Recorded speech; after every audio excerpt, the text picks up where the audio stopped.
이 아침 우리가 나눌 말씀은 창세기 49장 22절입니다. 요셉은 무성한 가지 곧 셈 곁에 무성한 가지라 그의 가지가 담을 넘었도다. 오늘 읽은 이 성경 말씀에 있는 이야기는 야곱이 요셉을 향한 축복의 말씀입니다. 특별히 오늘 이 성경 가운데서 야곱은 나는 무성한 가지다라고 여기에서 그가 나타내고 있는 것을 찾아볼 수가 있습니다. 요한복음 15장에 보면 예수님께서 나는 포도나무에 너희는 가지니 가지가 나무에 붙어 있으면 많은 열매를 맺는다라는 말씀을 하셨습니다. 무성한 가지란 많은 열매를 맺는 가지라는 것을 우리에게 나타내주고 있습니다. 요셉의 일생을 회고해 보면 요셉은 많은 열매를 맺었습니다. 그러나 특별히 우리가 요셉의 인생 가운데에서 가장 핵심적인 열매는 무엇을 생각할 수 있느냐? 창세기 41장 38절에 보면 바로가 요셉을 향하여서 하나님의 영에 감동된 사람이다 라고 말하고 있는 것을 보게 됩니다. 신약성서적인 용어로 이야기한다면 성령에 충만한 사람이라고 이야기할 수 있겠죠. 더 나아가서 해석을 한다면 하나님을 닮은 사람이다 라는 것입니다. 신앙을 살아가면서 우리 인생 가운데 가장 큰 축복이 뭐겠습니까? 너는 하나님을 닮은 사람이다.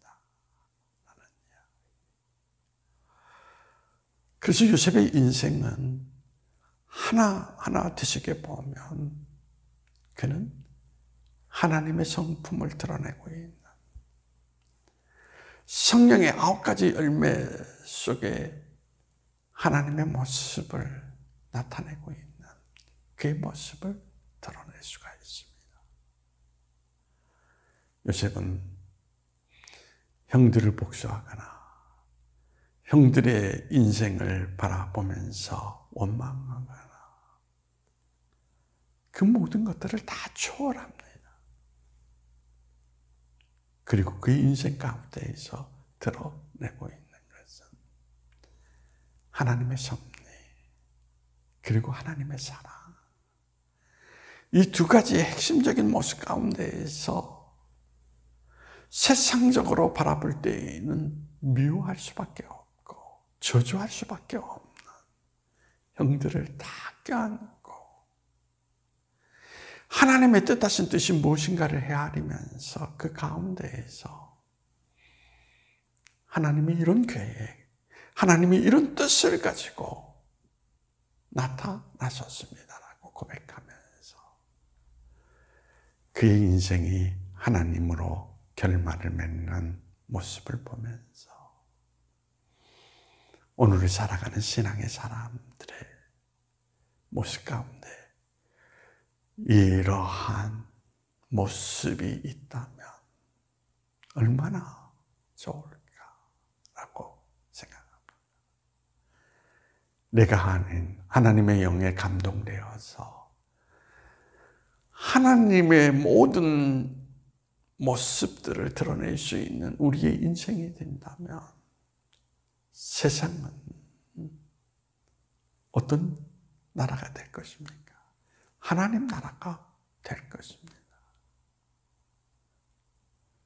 마치 성 프란스가 영에 감동되어서 평화의 기도를 드렸던 그 평화의 기도의 내용과 같은 인생 삶을 사는 사람, 그래서 하나님의 영에 감동된 사람이라고 일컬음을 받을 수 있는 사람, 그게 요셉의 생애 가운데 가장 아름다운 열매가 아니겠습니까? 저는 갈망합니다. 신앙의 길을 걷는 모든 사람들이 하나님을 닮은 사람, 하나님의 영에 감동된 사람, 성령에 충만한 사람이라고 일컬음을 받는다며 그 사람은 그 이하 그 이상도 필요 없는 가장 아름다운 생애의 신앙 삶을 산 사람이라고 말할 수 있을 것입니다.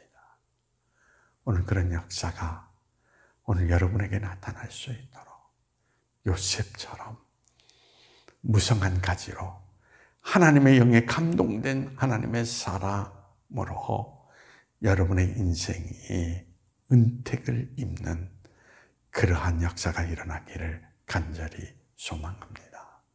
기도하시겠습니다. 하나님, 정말 갈망합니다. 하나님의 영에 감동된 사람이라고 말하는 이 은혜 저희에도 허락하여 주시어서 시작도 하나님이요 마침도 하나님이라고 하는 모습 가운데에서 하나님의 모든 역사가 우리의 삶을 통해서 증명될 수 있는 생애의 삶을 살아갈 수 있도록 주님께서 은혜를 베풀어 주시기를 원하오며 나사렛 예수님의 이름으로 기도하옵니다.